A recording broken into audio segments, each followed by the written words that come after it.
Rosca.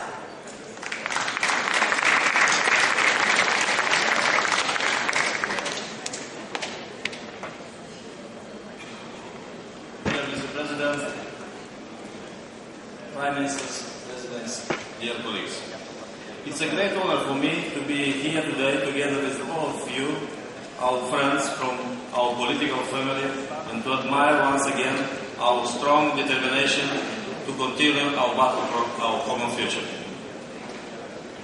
I would like to express from the beginning my special gratitude to our distinguished President, Mr. Wilfred Martens, and to Mr. Secretary General Antonio Lopez Isturiz, as well as to all leaders of European People's Party for your strong support for Christian Democratic People's Party from Moldova. As a representative of the oldest democratic party in my country, I am very proud to be part of the largest political force in Europe based on moral and political values, which motivates our movements to concentrate all our efforts and capacities for better future of our nations.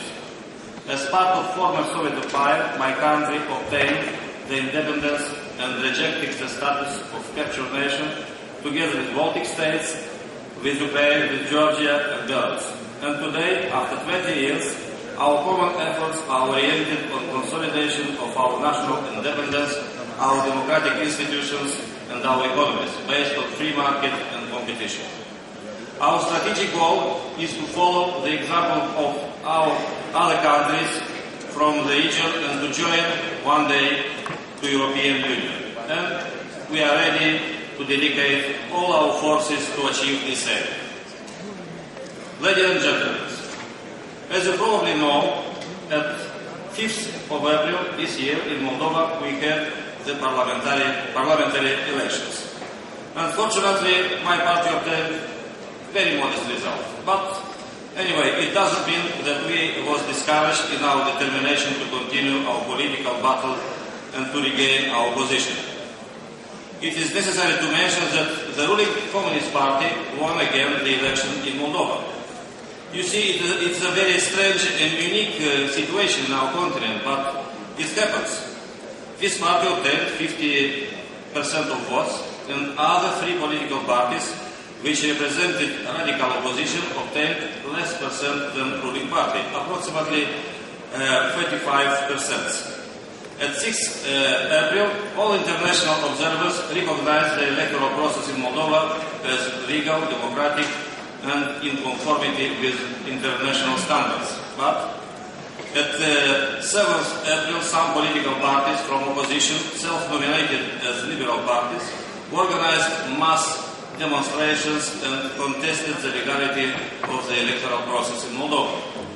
Those events provoked the deepest political crisis in our country and the total political destabilization.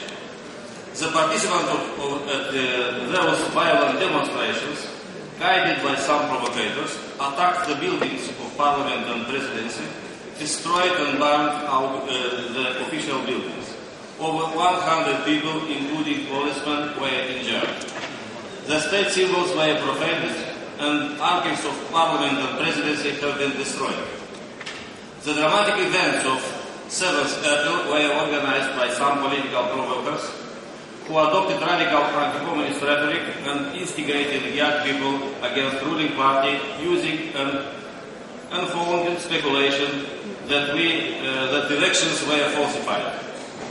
Those destructive attitudes and actions were adopted despite the clear and positive appreciation of the international observation mission. But even if hypothetically the authorities have committed abuses or incorrect actions during the electoral process, we have to agree that a responsible political force cannot use violent, anti-democratic and criminal methods in order to obtain the elimination of this kind of irregularities. It is obvious that this destructive scenario was elaborated long time ago in case when some political populist groups would have lost the elections. That is why, during the electoral campaign, those three so-called liberal groups prepared the public opinion and international community for this eventual situation by launching accusations that the elections in Moldova are stolen by definition. Those irresponsible politicians tried to organize in Moldova the imitation of so-called color revolution using the violent methods and cynical political tools. The so-called liberal parties developed a huge actions of disinformation of international community.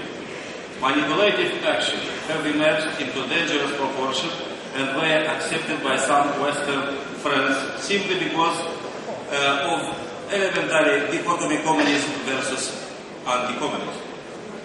Superficial perception of the last political evolution leads some Western politicians to illusion that in Moldova is growing the conflict between bad guys from Communist Party and good guys from the radical liberal parties. In fact, the Moldovan Communist Party is using only the communist symbols and name as a political brand.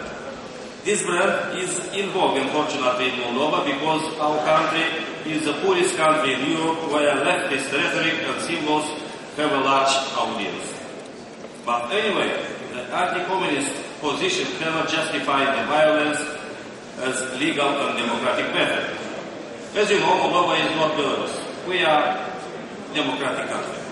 Evidently, our democracy is fragile and not perfect, but it is an unjustified exaggeration to qualify Moldova as dictatorship.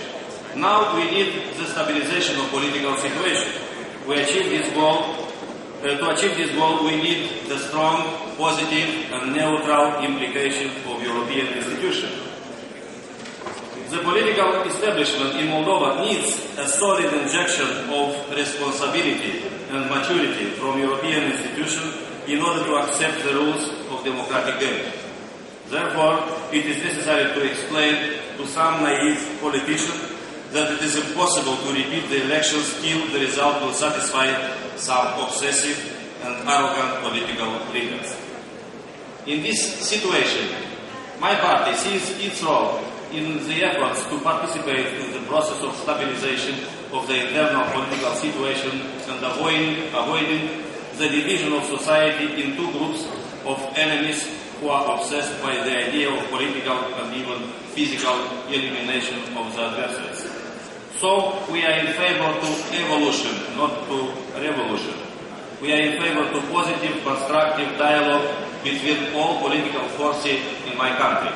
Dear colleagues, we need your help to stabilize the political situation in Moldova, to help Moldova to avoid the total political and economical failure, to assure the peaceful and legal transition of power, and to consolidate the democratic institution and pro-European option of my country.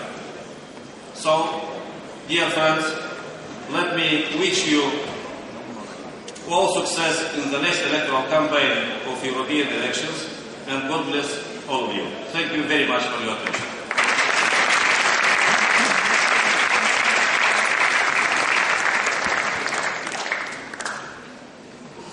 Ladies and gentlemen, we're actually pleased to announce that this Congress is being streamed